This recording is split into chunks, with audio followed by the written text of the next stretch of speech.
Mau menyaksikan kajian Buya Yahya tanpa biaya internet? Segera pasang parabola Al-Bahjah TV di rumah Anda. Bebas biaya bulanan dan tanpa koneksi internet.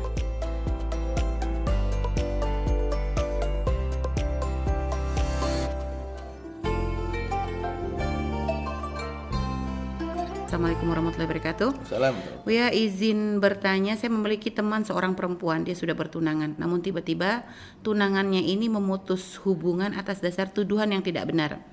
Lalu tiba-tiba tunangannya mengajak untuk menikah, sedangkan orang tua saya ini sudah tidak mengizinkan untuk mereka menikah, Buya. Teman saya dan tunangan ini sudah terlanjur berzina. Jika seseorang terlanjur berzina ini, apakah diwajibkan atas mereka untuk menikah, Buya? Sedangkan salah satu orang tua tidak memberikan restu kepada mereka. Dalam hal ini, alangkah lebih baiknya seperti apa, Buya? Baik, batalnya tunangan itu jika ada sebab yang jelas, tidak ada masalah. Seperti halnya pernikahan saja ada perceraian, Ya, Buya. asalkan sebabnya jelas.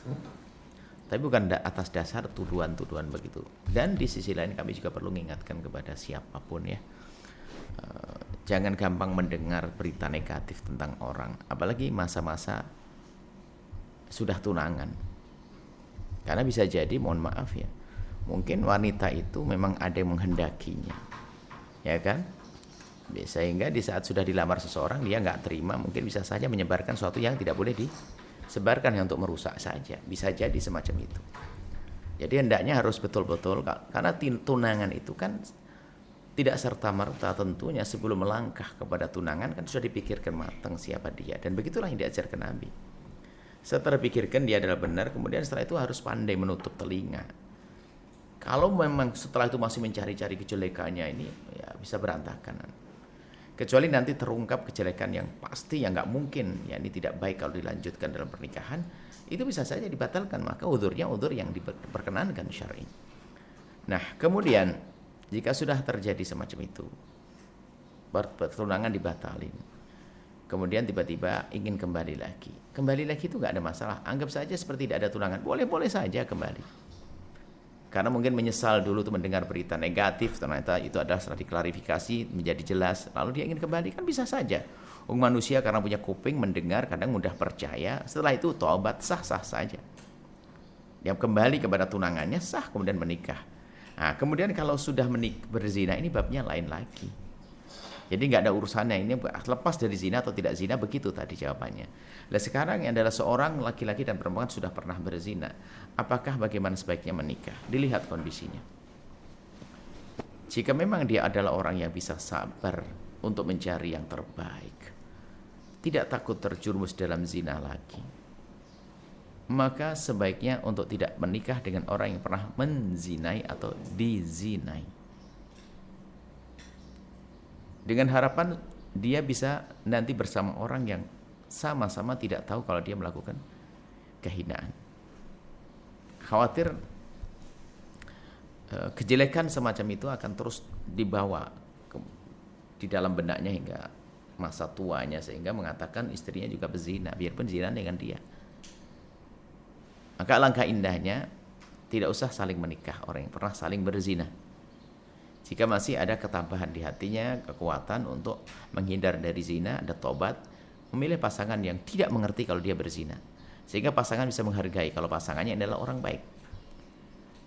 Nah, dan memang himbauannya sederhana, artinya jangan berusahalah untuk tidak menikah dengan orang yang sudah mengetahui bahwasanya Anda melakukan zina. Maksudnya bukan, saya tidak ngomong kepada Anda, maksudnya hendaknya seseorang itu jangan menikah dengan orang yang telah mengetahui kalau dia pernah berzina. Karena zina itu aib, sehingga bisa saja ke bawah sampai kapanpun. Makanya siapapun yang pernah kepleset dalam zina hendaknya pandai menutup aibnya. Dan jika menikah tidak perlu menceritakan, karena itu urusan dosa kepada Allah. Cukup menyesal, menangis, Allah Maha Pengampun dan akan diampuni. Nah, seperti itu. Kecuali kasusnya adalah orang yang pernah berzina, kemudian untuk menunda sampai mencari yang benar susah, maka khawatir terjerumus dalam zina lagi. Lah ini adalah ya ibaratnya sudah kelasnya kelas terpaksa, maka menikahlah. Jauh lebih ringan bahayanya daripada masuk zina lagi. Menikah dan sambil belajar untuk tobat, insya Allah nggak ada masalah. Yang penting harus menyesal setelah itu perzinaan, menikah. Atau mungkin karena sudah terlanjur cinta dan sebagainya, tapi sudah pernah berzina, untuk meninggalkan berat, takut khawatir masuk zina lagi, maka menikah. Akan tapi harus Anda tahu istrimu yaitu jangan direndahkan sepanjang hidupnya. Suamimu yaitu yang pernah berzina, jangan diindahkan. Jangan rendahkan sepanjang hidupnya. Artinya sudah sama-sama tobat, menyesal, mendekatkan diri kepada Allah. Dan insya Allah pasanganmu itu sudah nggak akan zina lagi. Jangan sampai kebayang-bayang nanti. Sehingga suami pergi langsung kebalang. Dulu pernah zina dengan saya, mungkin zina dengan orang lain. Begitu sebenarnya. Itu yang kita khawatirkan sebetulnya. Kenapa hendaknya tidak menikah dengan orang yang pernah menzinai atau dizinai.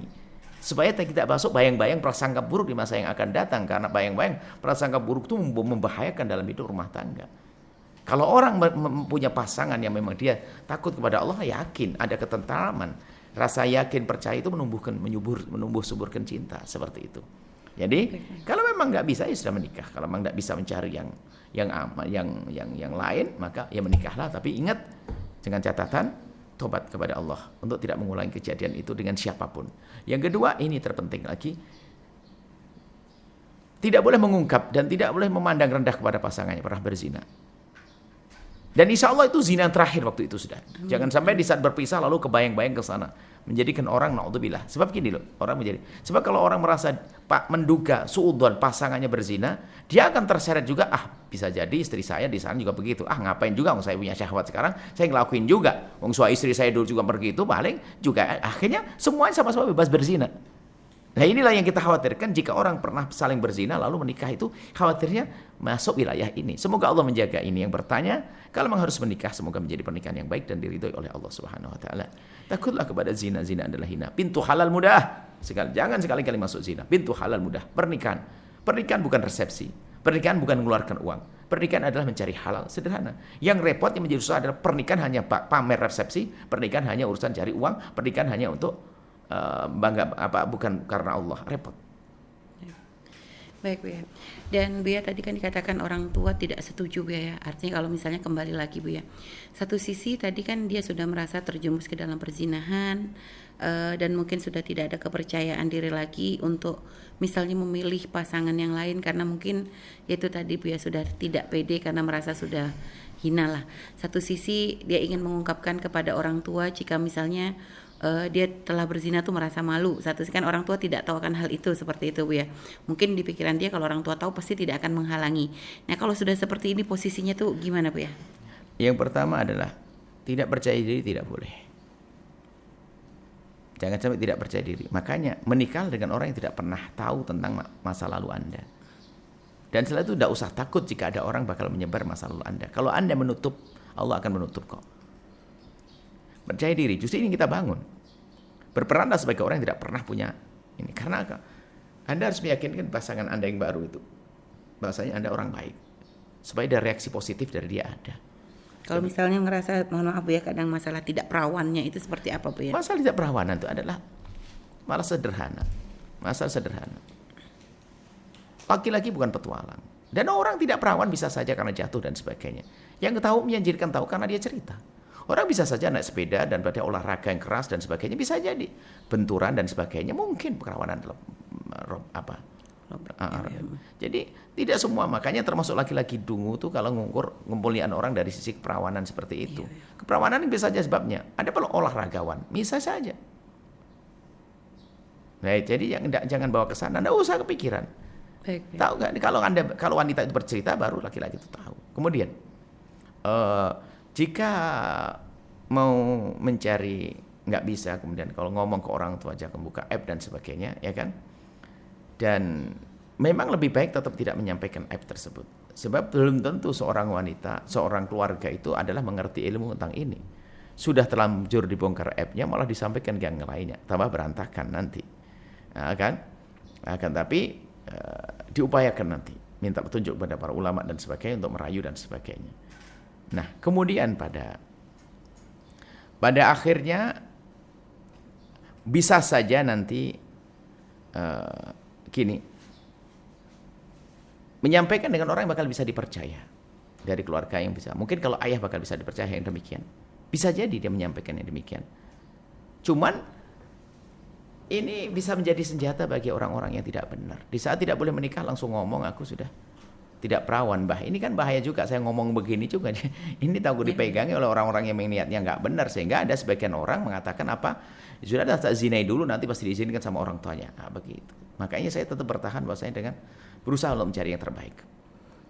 Maka kalau memang ternyata harus ada, kalau orang tua, ini adalah kaidah baru, ada masalah fikih baru. Jika orang tua melarang anak perempuannya menikah dengan laki-laki yang sekufu dengannya, maka itu namanya wali adl, dia maksiat, dia dosa, nggak boleh. Yang tidak sekufu ya, Yang menikah dengan sekufu, menghalangi menikah dengan yang sekufu, maka itu namanya sekufu itu yang serasi lah. Maka itu adalah dosa orang tua, nggak bisa melarang. Sehingga sang perempuan itu bisa pergi ke sebuah tempat dinikahi oleh hakim. Seperti itu. Sahabat Al-Bahjah TV, setelah menyaksikan video ini, jangan lupa bersolawat kepada baginda Nabi Muhammad. Shollu ala Nabi Muhammad. Allahumma sholli alaihi wa ala alihi wa sahbihi.